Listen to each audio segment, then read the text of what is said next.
Hi all, welcome to my blogs again. So என்னோடய university date வந்துருச்சு. 1st October வந்து ஒரு எக்ஸாம் இருக்குது. ஸோ இதுலேருந்து ப்ராப்பராக அலைன் பண்ணி படிக்கலாம் அப்படின்ட்டு பிளான் பண்ணிவிட்டு, சரி ஒரு மோட்டிவேஷன் கிஃப்டாக வந்து எனக்கு நானே ஒரு பென் கிஃப்ட் பண்ணிக்கலான்ட்டு நேற்று ஒரு அமேசானில் பார்க்கும்போது எனக்கு என் பென் பிடிச்சிருந்துச்சி. அது கான்செப்டும் வந்து காஃபி, எனக்கு காஃபி ரொம்ப பிடிக்கும். ஸோ சரின்னு சொல்லிட்டு நேற்று அமேசானில் போட்டேன். லக்கிலி எனக்கு வந்து இன்றைக்கே கிடச்சிருச்சு. ஏன்னா அந்த பென் பார்க்கும்போது நல்லா இருந்துச்சு. அந்த க்ரிப் வந்து ரொம்ப சாஃப்டாக நல்லா இருந்துச்சு. அண்ட் ஒவ்வொரு பென் வந்து ஒவ்வொரு மாதிரி டேமேட்டோட ஒவ்வொரு டிப்போட சைஸில் இருந்துச்சு. எனக்கு அது ரொம்பவே பிடிச்சிருந்துச்சு. அண்ட் ஒவ்வொன்றும் ஒவ்வொரு மாதிரி பிளாக் அண்ட் எக்ஸ்ப்ரெஸோ அந்த மாதிரி ஒவ்வொரு டிசைனோடு அது அந்த இது பெனில் வச்சுருந்தாங்க.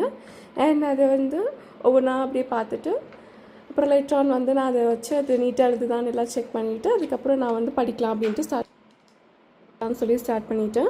ஸோ ஃபர்ஸ்ட்டாக வந்து நான் என்ன எடுக்கலான்னு டிசைட் பண்ணிகிட்டு இருக்கும்போது சரி பேத்தாலஜி ரிலேட்டடாக ஃபஸ்ட் ஸ்டார்ட் பண்ணலாம் அப்படின்னு சொல்லிட்டு நான் அந்த ஃபர்ஸ்ட் சாப்டர்லேயே வந்து ஒரு 7:30 மாதிரி ஸ்டார்ட் பண்ணிவிட்டு ஒரு 11:30 வரைக்கும் அப்படியே கண்டினியூஸாக அது படிச்சுட்டு இருந்தேன். அந்த சாப்டர் மட்டும் நல்லா தரவாக நீங்கள் படிச்சிடலாம் அப்படின்னு சொல்லிட்டு அது மட்டும் நீட்டாக ஃபுல்லாக படிச்சுட்டு அதுக்கு தகுந்த மாதிரி நீட்டாக ப்ராப்பரான நோட்ஸ்லாம் வந்து எடுத்துகிட்டு வச்சுருந்தேன். லேட்டரான அதுக்கப்புறம் வந்து நான் ஹார்ட் பீட் பார்க்கலாம் அப்படின்னு சொல்லிட்டு ஒரு கரெக்டாக ஒரு 11:45 அந்த மாதிரி இருக்கும்போது ஹார்ட் பீட் வந்து ஹாட்ஸ்டாரில் போட ஆரம்பிச்சிடுவாங்க.